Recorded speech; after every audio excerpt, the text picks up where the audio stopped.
नृसिंहवाडी चालू मोसमातील पहिला दक्षिण द्वार सोहळा संपन्न. पहाटेपासून भाविकांची दर्शनासाठी मोठी गर्दी. श्री क्षेत्र नृसिंहवाडी येथील श्री दत्त मंदिरात चालू वर्षातील पहिला दक्षिण द्वार सोहळा आज मंगळवार दिनांक पहाटे 3:30 वाजता अत्यंत भक्तिमय वातावरणात संपन्न झाला. कृष्णा नदीच्या पाणीपातीत झालेल्या वाढीमुळे हा धार्मिक सोहळा पार पडताच हजारो भाविकांनी श्री गुरुदेव दत्तांच्या जयघोषात पवित्र स्नान करून दर्शनाचा लाभ घेतला. कोल्हापूर, सांगली आणि सातारा जिल्ह्यात गेल्या 2 दिवसांपासून झालेल्या दमदार पावसामुळे कृष्णा नदीला मोठा पूर आला आहे.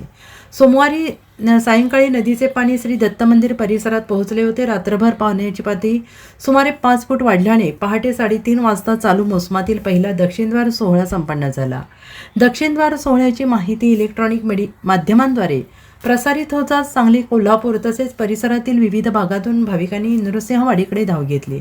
विशेषतः महिला भाविकांची स्नानासाठी मोठी गर्दी झाली आहे. पहाटेपासूनच मंदिर परिसरात दर्शनासाठी रांगा लागल्या असून संपूर्ण परिसर श्री गुरुदेव दत्ताच्या अखंड नामघोषाने दुमदुमून गेला.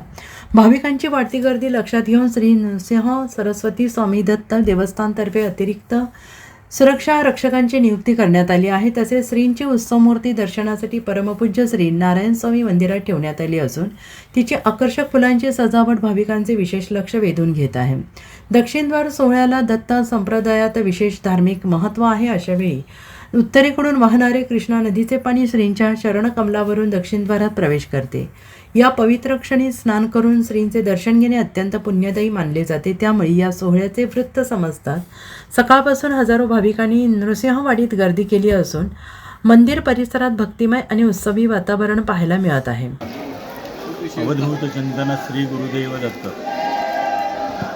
यावर्षी बरेच दिवस प्रतीक्षित असलेला पहिला दक्षिणद्वार सोहळा आज पहाटे 3:30 वाजता या ठिकाणी झालेला आहे. बऱ्याच जणांनी स्नानाकरता लोक जे थांबलेले होते ते सगळे लोक या ठिकाणी आज स्नानाकरता आलेले आहेत.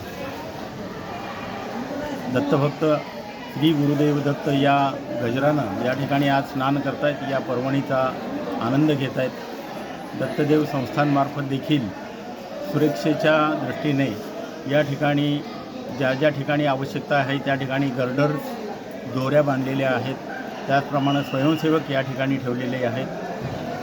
स्वतंत्र एका नावेची व्यवस्था या ठिकाणी केलेली आहे. त्याच्यामध्ये इनर्स वगैरे ठेवलेले आहेत, लाईफ जॅकेट्स ठेवलेली आहेत आणि होता होईल तेवढी जास्तीत जास्त प्रयत्न सुरक्षेकरता जे करता येतील ते देवस्थानमार्फत या ठिकाणी केलेले आहेत.